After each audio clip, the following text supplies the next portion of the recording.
Fala aí, galera do Colégio Monteiro Lobato, como é que vocês estão? Tudo bem? Aqui quem fala é o professor Rafael. Estou aqui para trazer mais uma videoaula para vocês. Na verdade, trazer a videoaula atrasada de semana passada. Semana passada eu tive alguns problemas técnicos.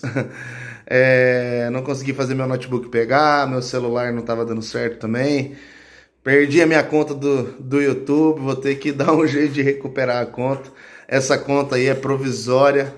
Mas vamos lá, galera. A gente precisa trabalhar a nossa revisão hoje, tá? A nossa aula é de referência do dia 20. Eu tô olhando aqui. Eu tô com o notebook aqui atrás. Então, às vezes, se por exemplo eu não estiver olhando para a câmera diretamente, porque eu tô olhando aqui para o notebook. Beleza? Essa aula é de referência do dia 20 e nós vamos trabalhar nossa revisão dos conteúdos, ok? Vamos fazer uma explicação e vamos trabalhar cada exercício. Na verdade, a nossa revisão, ela não é uma revisão extensa, ela é uma revisão de 3 perguntas, né? Mas são 3 perguntas muito abrangentes, então nós vamos trabalhar elas da melhor maneira possível, galera, beleza? Então vamos lá, galera do primeiro ano do ensino médio, vamos lá, eu vou ler aqui, daí eu respondo aqui para vocês, beleza? A primeira pergunta é, descreva como era a organização política dos gregos.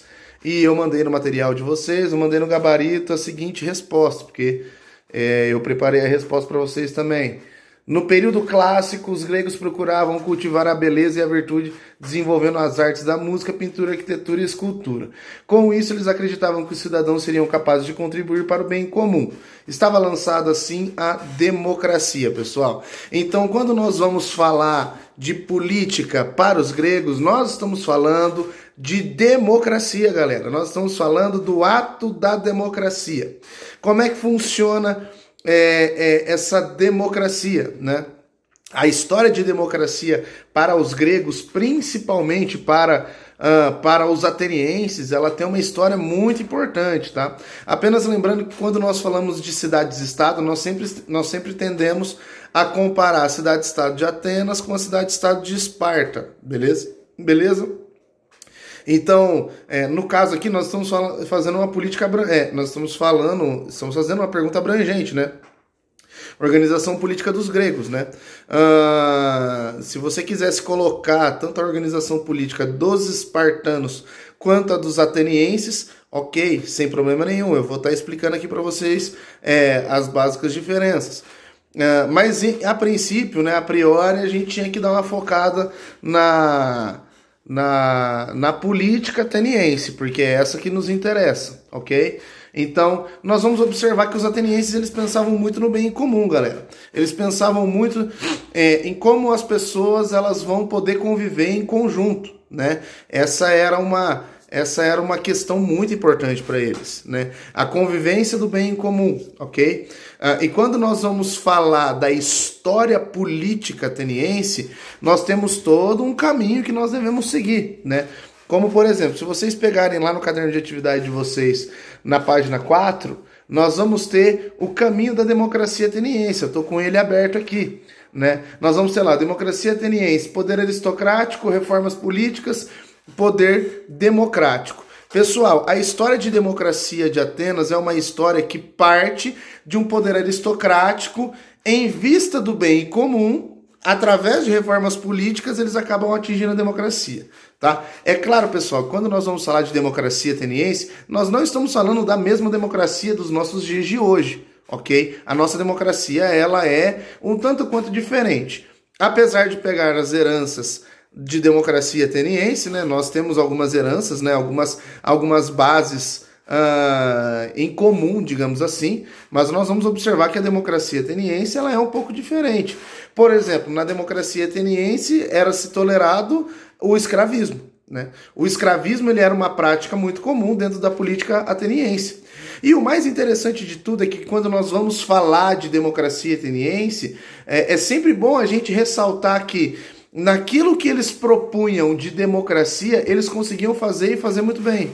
ok? Ah, mas Rafael, a galera era escravista, meu, como assim democracia com escravidão? Galera, a gente não pode cometer um erro muito comum que acontece dentro da história, que se chama anacronismo histórico. É claro, eu não estou falando que a escravidão é algo bom, a escravidão é algo ruim. A escravidão, na verdade, é algo muito ruim.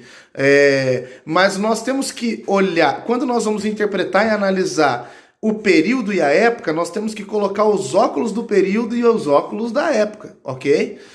Claro que nós vamos tecer julgamentos partindo de um olhar que nós temos nos dias de hoje, porque nós vivemos no século XXI, ano de 2020, né? Nós temos as nossas características e costumes, nós temos as nossas crenças, religiões e assim por diante, e nós vamos tecer comentários, mas se você quiser analisar o todo do período, né, tecendo a ideia do período, você não pode cometer um anacronismo histórico.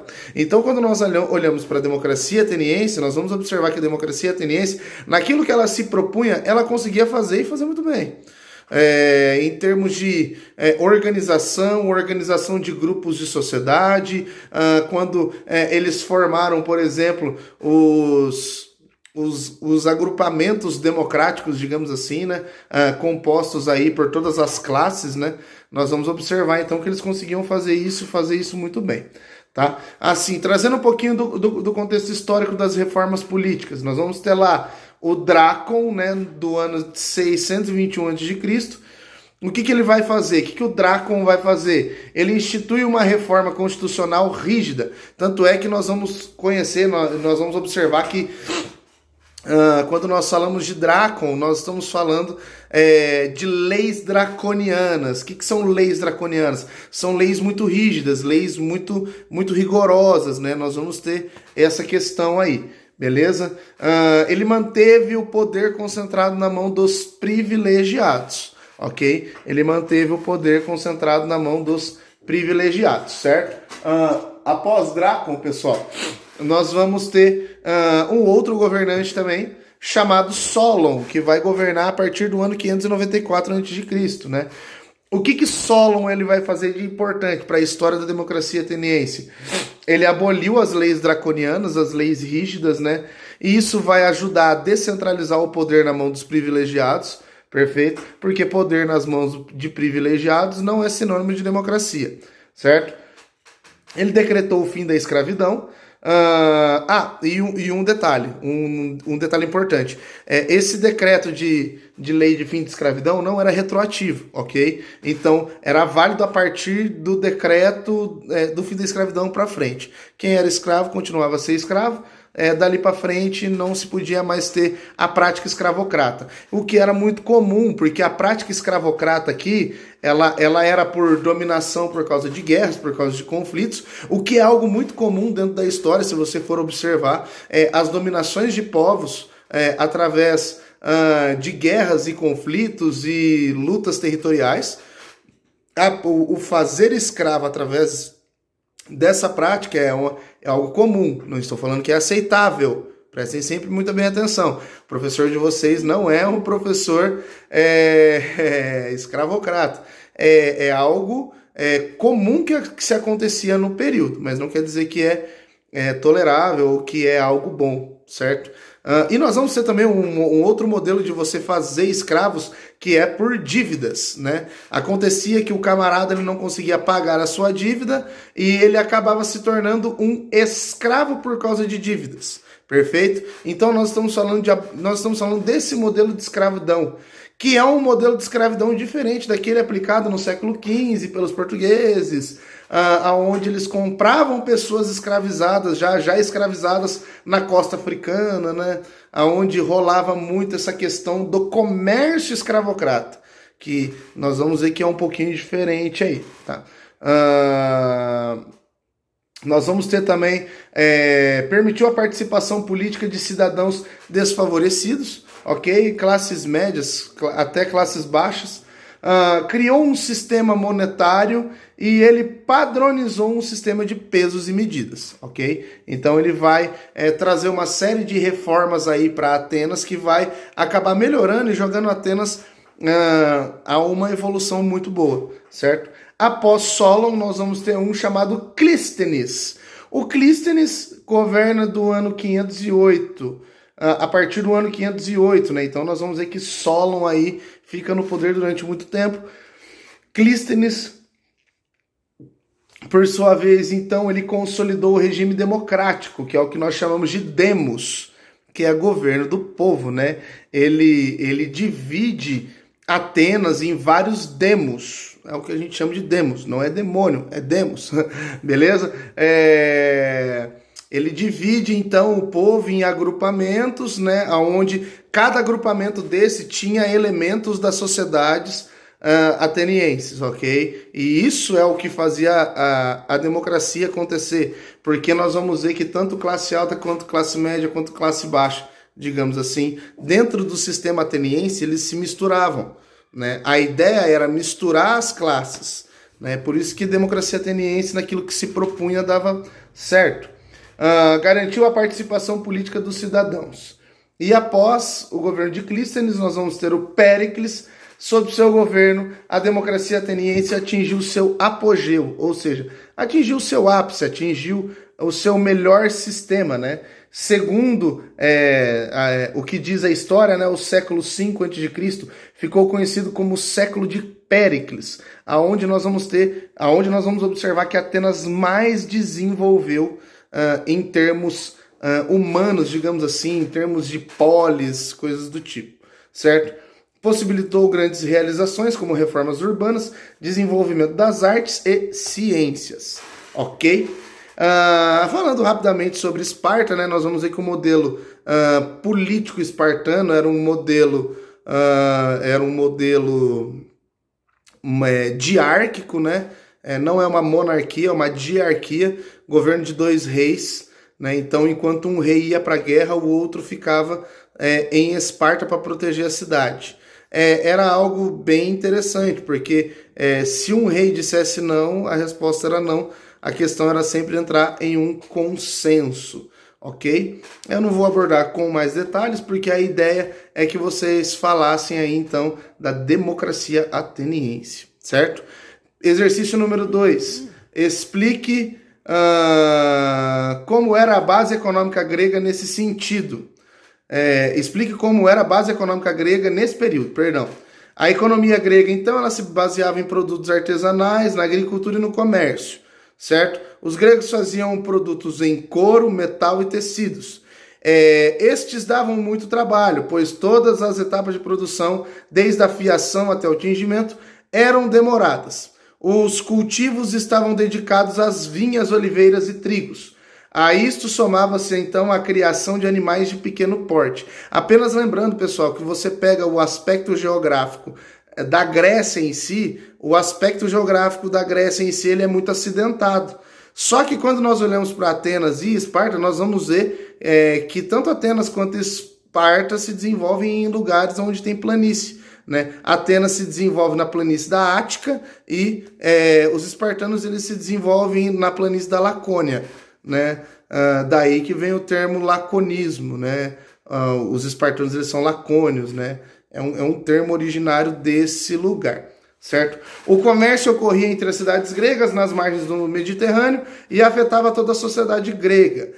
Para realizar as trocas comerciais se usava uma moeda que nós costumamos chamar de dracma, ok? Havia tanto o pequeno comércio do agricultor, que levava a colheita para o mercado local, quanto o grande comerciante que possuía barcos e fazia toda a rota do Mediterrâneo. Então a base econômica grega, ela era basicamente a partir desse sistema, ok? A partir desse sistema aí descrito, certo? E nós vamos ter uma última pergunta aqui. Faça um resumo das questões culturais e religiosas do povo grego e as suas influências, pessoal. Vamos lá. A religião da Grécia Antiga era politeísta, né? Já visto, né, a mitologia grega, né, onde nós vamos ter vários deuses dentro da história da Grécia, né? Ao receber a influência de vários povos, os gregos foram adotando deuses de outros lugares até construir um panteão de deuses, né? Ninfas, semideuses, heróis, que eram cultuados tanto em casa como publicamente, ok? Então nós vamos ver que a questão religiosa grega era uma questão religiosa muito vasta. Quando nós olhamos para a Grécia nos seus primórdios, nós vamos ver que a Grécia ela não tinha tanto essa questão mitológica, né? Nós vamos ver que os gregos eles faziam os cultos em casa, né? Digamos assim, as reuniões religiosas em casas. O patriarca, muitas vezes, aquilo que a gente chama de patriarca, ou na verdade o termo melhor que a gente pode utilizar é basileu, né? O basileu da casa, ou do geno, ou da comunidade, né? O homem mais velho, o cara que era responsável, ele acabava muitas vezes trazendo essa questão religiosa para dentro da comunidade, certo? As histórias dos deuses serviam de ensinamento moral para a sociedade, também para justificar os atos de guerra e de paz. Os deuses também interferiam na vida cotidiana e praticamente havia uma divindade, né, para cada função, né? Se um grego tivesse uma dúvida em relação a qualquer atitude a tomar, poderia consultar o oráculo de Delfos. Tanto é que a história de Sócrates circula em torno desse oráculo de Delfos, né? Ali uma pitonista, né? Pitonista é popularmente conhecido como uma bruxa, certo? Reservadas as devidas proporções, que eu não quero cometer nenhum erro religioso, certo? Então ali uma pitonista, né, entraria em transe a fim de tomar conta com os deuses e responderia a questão.